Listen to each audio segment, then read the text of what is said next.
Good morning. Mike Pinto from James Cole Elementary School. It's the last school Friday of February. We will come back to school on Monday with March 1st greeting us, and March 1st means goodness because it means that we are 3 weeks away from spring break. It also means we are looking ahead to better temperatures. Now, we'll have that awful daylight saving time that occurs all the time. You know, that kind of happens. But it also means Dog and Suds is open, which is awesome. And if you are like me and like a good Shamrock Shake, those are in the McDonald's, so that's a good thing. So we've made it through. 3 words of the story today. First word is 21st century refresh. Really exciting news. We have a beautiful school. I would say that this is the most beautiful school in the county. I am biased, obviously, because I'm the proud principal, but this is an amazing school. We got word a couple weeks ago that there is going to be a total refresh in all the classrooms this summer. I'm calling it the Great Bug Out of May. We're going to box up our entire school except for the office and the library, and we're going to get brand new cabinetry. A lot of the cabinets, all the cabinets are of the original era of school. And they're, you know, if you've been in the school, they're mauve and yellow and blues and, you know, different colors like that. But that's not why we're refreshing them. We're refreshing them because some of them are starting to show their wear. The sinks are pulling away from the block, and it's just time for a refresh. So they're going to totally take out all the cabinetry in the entire school, and they're going to replace it. They're also going to replace all the carpets in all the rooms. We use carpet squares, so that will be a totally brand new refresh. And then they're also going to install LED lighting, which is exciting. The exciting thing about the lighting piece is that it's going to be it's going to have dimmable lighting. So that means that it's going to we'll be able to control how much lighting is in the classroom, which if you have ever worked in a spot before, sometimes you need a lot of light, sometimes you need less light. It's interesting when you walk the hallways. I was in Miss Holden's 4th grade class and the other day, and she had her lights way down. And, you know, the kids just sometimes operate better with a little bit dimmer light. So totally going to get a 21st century refresh. That's awesome. So that when we reopen school next year, we're going to have a school that's gorgeous in the office, gorgeous in the lobby, and then the classrooms will look brand new. So that's exciting. We did get our new the new countertop put on our kids' kitchen. The burner was taken off the front, and we have a nice countertop. That was thanks to the handiwork of Cochran Custom Builders here in Stockwell and John Ruby Parks Trust. Thank you for that. So that's exciting. Looking ahead, construction projects, we're looking at some soft surface at some point in the next couple of years on the playground by the baseball field. And we're looking at potentially a sidewalk that will connect the current sidewalk to the blacktop by the baseball and softball fields. And then if I have my way and can make it happen, I'm hoping to get a road built to the primary playground as well, so that when we have events, and we will open back up at some point and have things like Grandparents' Day and Veterans Day, we'll have more parking. So that's exciting. So the great things are happening. So big refresh coming.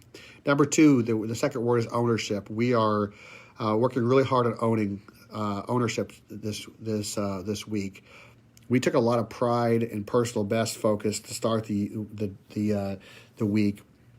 You know, one of the things I really pride myself on is at the end of the day, we pick up the classroom. We have the closet doors closed. Can't stand an open closet door.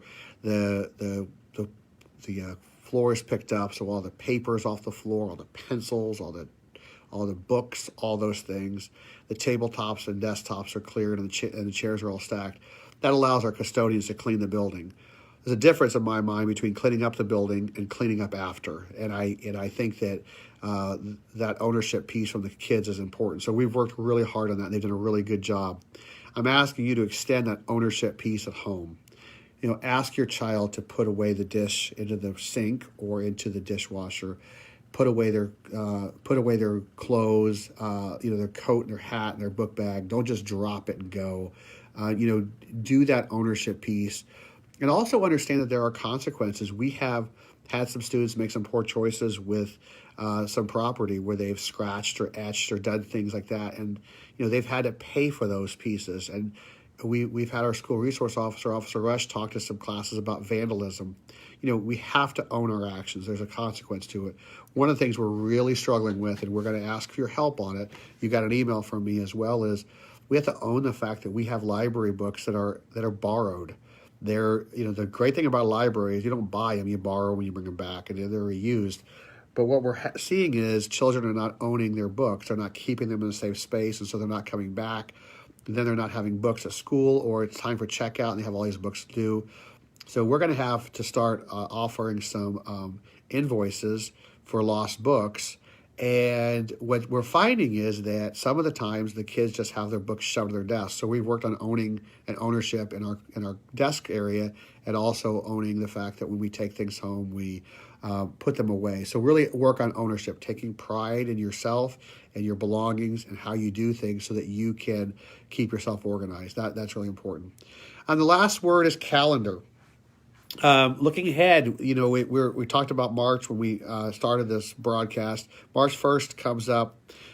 We have some things that are looming ahead of us that, gosh, I really had hoped with the pandemic would be different, but, the powers that be who make the laws and the rules deem them not so. So the third graders on March 8th and March 9th will take the iRead test. This is a required test in the state of Indiana. It is a test of basic reading skills. We will take some individual student tests on March 8th. March 9th, which is Tuesday, we'll take the whole third grade group. So if you have a third grader, March 8th and 9th are days to circle on your calendar. We ask that you do not have appointments those days, that you have your child here. The test is an hour and a half long. It's online. It's doable. It is a test that really is a fair test. In my opinion, it's a fair test. The majority of our kids are readers. They can read just fine. And the kids that need a little extra, we will accommodate them in smaller groups and quieter spaces and give them more time if needed based on, the requirements that they have for their needs. But that's an important test. We also will be taking the iLearn test in grades 3, 4, and 5, and that will occur on starting in April, mid-April. And that is a required test. That test is about 7 hours long. So it's a cumbersome test. If you are a virtual student in grades 3, 4, or 5, you must take grades 3, the iRead, and grades 3, 4, and 5, you must take the iLearn test. So that's something you'll have to, touch base with the school and come back in for or accommodate. That is beyond our control. That is policy that has been made at the federal and state level, and we have no hand in it. We are at the mercy of that. So with that being said, it is important that you are aware of policies that are made. One of the things that allows us to do things like improving our schools and keeping our class sizes down is that we're funded. And there are lots of bills right now, as there always are in a budget year, that have a variety of measures. Some of them are positive for our school. Some of them are negative for our school. Just keep an eye on that, and really whatever you can do to speak to your representatives about supporting public schools. Vouchers are something that have come to Indiana, and they were there for a purpose. But there's an expansion bill right now for vouchers that, when you look at how much money we spend in education, a lot of money is going for vouchers that, in some cases could go to us. So just keep an eye on that. All right, our story, the race. So I want you to know, and you guys know this, but when we as teachers and educators, I consider myself a teacher. I consider myself more of an 8-year-old than a teacher, but we have to do everything we can do to get kids to be motivated. So there are 2 young men that, breakfast is a chore, and then, oh my gosh, breakfast is over. That means I got to do it. And so every day I race walk them down the hallway. They're a second grader and first grade brother combination. And every day they pull out the victory. They always seem to win. They're excited. The kids cheer them on. And we race down the hallway, walking fast. We don't run. And they get in the door, and they're all excited because they won. And I'm excited because, A, they're they're down the hallway, B, they're laughing, and C, the teacher's going to have a pretty good day. So whatever it takes to motivate, please do. Pull out those tricks. For me, if it means racing the kids down the hallway every day, that's what we're going to do, because that's what matters. It starts kids on the right foot. And so we are lucky to have a staff that cheers these kids on and says, go, go, go. And, always seems like they pull out the victory at the end. And that, hey, if that starts their day, great. That starts their day, great. We are celebrating our nurses this week. And so Mrs. Gibson and Mrs. Ratcliffe, Nurse Ratcliffe and Angie Gibson are our nurse and our health assistant. Wow, we thank them this year. They have had a tough year.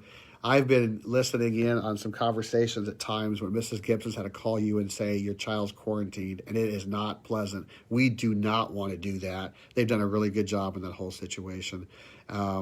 With that being said, as we get closer to spring and then we start looking ahead to next year, we have kindergarten registration going on right now. If you have a child who is going to be age 6 by August 1st, we need you to call the school and talk to Mrs. Hatke and get on the books, all right? I think we have 30 kids signed up right now. We want to get to 50. So please spread the word. We need more kindergartners. We don't have enough right now compared to where we usually are. So spread the word, kindergarten registration. We're not doing it in person this year. We're not doing any more in-person pieces. One thing we are doing is 4th and 5th grade have been given the opportunity to go to Camp Tecumseh. They're not doing overnights, but they're going to do extended day, which means they'll leave there about 7:30. So 4th and 5th grade will get to go to Camp Tecumseh, and they will get to participate, which is awesome. So we appreciate that. We will do end of the year celebrations. We will broadcast those so that you can get a chance to see some of those pieces and enjoy those moments. So that's exciting. 5th grade is doing their plays this year, and they're going to do that next week, so that's exciting too. I have a question here, age 5. Yeah, kindergarten has to be age 5, by August 1st, 2021. So if you're a child who turns age 5, that's awesome. And finally, looking ahead to next year, I do not kill the messenger, but from what we're hearing, there may be restrictions when we open school next year in terms of masks. There may be restrictions in terms of access still. Again, our mission from the start, when this whole thing started almost a year ago, if you think about it, it was a kindergarten where we had breakfast with a buddy and the world stopped the next day in March. So we've got a whole year of this, is that we keep people safe. And so I don't know what that looks like, all right? I do know that I've tried very hard to be transparent with you all. I've tried to communicate when I can, not to over-communicate. Sometimes I feel like I'm a broken record of bad news. I don't mean to be, but I feel like people need to be straight up and know what's going on. I don't know what next year looks like. It might be that the kids are required to wear masks. It might be that we have the same protocols. We don't know. Just keeping that in mind.